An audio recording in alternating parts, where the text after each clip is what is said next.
If your goal is to break into tech sales, today's message is either going to fire you up and push you to work harder, or you're not going to like it and it might be painful. I've come to the conclusion that not everyone can get a job in tech sales. You don't need to agree with my message, and you can decide what you want to do with this information. But I get messages from people daily on LinkedIn. They say, hey Trent, I'm in Nigeria. I don't speak great English. Do you think I'd be a good fit for a US tech company? Probably not. Probably not going to work out. Hey Trent, I'm awfully introverted. I'm not an effective communicator. I don't know anyone in the industry. You think I can make it work? Probably not. Odds are stacked against you. That's a high hill that you're going to have to take. I think there's a lot of tech sales creators that oversimplify and over-glorify the process of getting into tech sales. So I want to set the record straight and talk about the challenges and the reasons why not everyone can get a job in tech sales, so you can decide if you're willing to do what it takes to overcome those challenges. When you think about oversimplification, I'm guilty of this at times. It's like, hey, snap your fingers, set a goal, decide you want to get in tech sales, and 10 days later, after this boot camp, you're going to get a job in tech sales. It just does not work like that for the majority of people. I've posted more than 1,000 videos on this channel talking about tech sales, talking about how I've broken into tech sales twice, talking about how I've advanced in my 6-year tech sales career. I do sell a tech sales course that's helped over 1,000 people actually break into tech sales. I'm not directly trying to sell it to you here today, but I want to be realistic that it took me about a month to break into tech sales for the second time. And I had 5 years of experience on paper, SDR to AE, 60,000 outbound cold calls, many connections, and knew exactly what I was doing. It took me a month. I applied to 26 software companies and I got rejected by 13 of them. It was awfully hard for me to find my way back in. So if I have all those qualifications on paper, how do you think it's going to work out for someone who does not have those qualifications on paper? And then as you think about the over glorification of, oh my gosh, my life is in shambles, my car broke down, I can't afford to fix it, I can't feed my family, oh I got in tech sales, all my problems are solved. It just doesn't really work like that, because when you get in tech sales and you're actually doing the job, you're actually going to have bigger and harder problems. It's actually harder to do the job than it is to get the job. The skill set required to get the job is a similar skill set it takes to do the job. So if you're having a really tough time and you don't know how to get the job, then you're going to have no way to actually do the job. You're not going to be successful, and it's not going to work out. And 4 to 6 months later, you're going to be scratching your head saying, I guess it's just not for me. I sell HR software, so I'm up to date on the trends, and Workday posted a 2024 Workforce Trends report, and they talked about how there is a rising number of high-paying tech jobs. That's the good news. There's a lot of opportunities out there for you to capitalize on if getting into tech sales is your goal.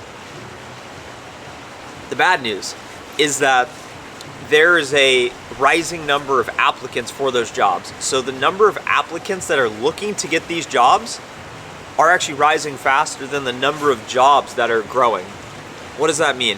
It means that life is very competitive. You are competing for a contested pool of finite resources. There's not unlimited positions. Not everyone can get a job.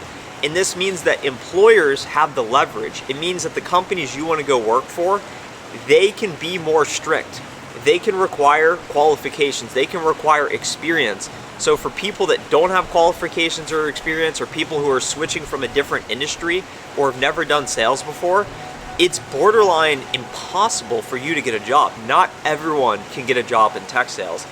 I have referred 11 people to my current company for various sales roles.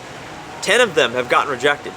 Some of them didn't even get first round interviews. Some of them got a first round interview and got rejected. Some made it further, no offers. I just had a friend of mine who actually just got an offer, and he's starting as an account executive, and I'm pumped about that. But a large part of that was I referred him. He got auto rejected, but because I messaged one of our directors of sales, that's what led to him getting an interview and them realizing, oh, this guy would actually be a really good fit. So it just goes to show you can have all the qualifications on paper, you can have the experience, but when you apply, you'll probably still get rejected by going in the front door. The only way to really ensure you increase your probabilities of getting the job is to know someone at the companies. You need to know me, you need to know someone else. And if we've never spoken directly and you message me on LinkedIn saying, Trent, can you refer me? Can you refer my wife? No, I'm probably not going to refer you unless there is that personal connection. So if you don't have these personal connections and you're not doing anything to change that, then you're at a major disadvantage. The only way I got my job in tech sales this year when I broke back into the workforce, I'd been out of the game a year, and you guys know what happened in my last company. I knew someone at the company and I messaged her and she's like, oh, I'll figure this out. Message a recruiter message a sales manager, gets me an instant interview. It was through the connections. So the whole point of this video is that not everyone can get a job in tech sales, and if you don't have the qualifications and experience, you're already at a disadvantage. And if you don't have any connections of the company to help you, refer you in, or help you understand the process, or help you understand the product ahead of that interview so you can separate yourself, then you're really at a disadvantage. What do you do about all this information? You can decide to give up. You can decide to skip on to the next video. You can decide to invest in yourself, and of course you could buy my Course Careers Tech Sales course, which would give you an advantage, connections, experience, and all the information you need to know. First link in the description below. You could decide that you're going to work twice as hard. You're going to apply to twice as many companies, and you're going to do what other people are unable or unwilling to do. So if you're 26 years old, you want to land a tech sales job, probably don't go for an account executive role. Maybe be willing to take a step back and go for an entry-level SDR role. How can you outcompete that bachelor degree person from college that's never actually worked a day in their life? That's who you're competing against for that entry-level role. Maybe you look at an internship position. Maybe you work for free for a bit. You got to figure out a way to get creative and prepare yourself. And if you're not doing those little things like I did, who are the companies you want to work for? Have you put thought into a list of companies you want to work for? Most people don't. Most people just go to LinkedIn, type in open roles. Oh, this looks interesting. Let me apply to the role. And it just does not work out well for them. Most people don't proactively search the database of employees at that company and start building connections with them. Start liking their posts on LinkedIn. Start doing whatever it takes to build that connection with them. Most people don't think about it systematically. How many companies did I apply to? How many interviews did I get? How many of those processes advanced to a subsequent interview phase? How many offers did I get? Am I actually progressing towards the company as I want?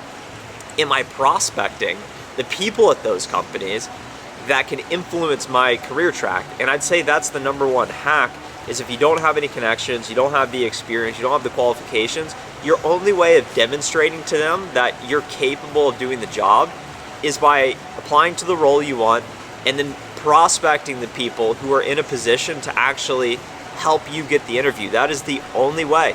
And if you don't know how to do that, you have no chance. You have absolutely no chance. But if you can do that, you're demonstrating that at least you're capable and you have the attitude and the desire to do outbound, and you're well on your way to increasing your odds of getting the job. And the reason why not everyone can get a job in tech sales is because not everyone is willing to do what I just outlined. If this feels overwhelming, if it feels like too much, then I would probably move on, because this isn't right for you. But if this gets you excited, if you're thinking, I can do it, I want to outcompete, I want to out creative, I want to be better than the other people, and I want to get that job, and I want to change the trajectory of my career, then it's absolutely possible for you. If you enjoyed today's video, go get you an espresso and hit the like button below. Talk to you in the next video. Subscribe to the channel. Road to 50K by end of 2024. I'll talk to you in the next video.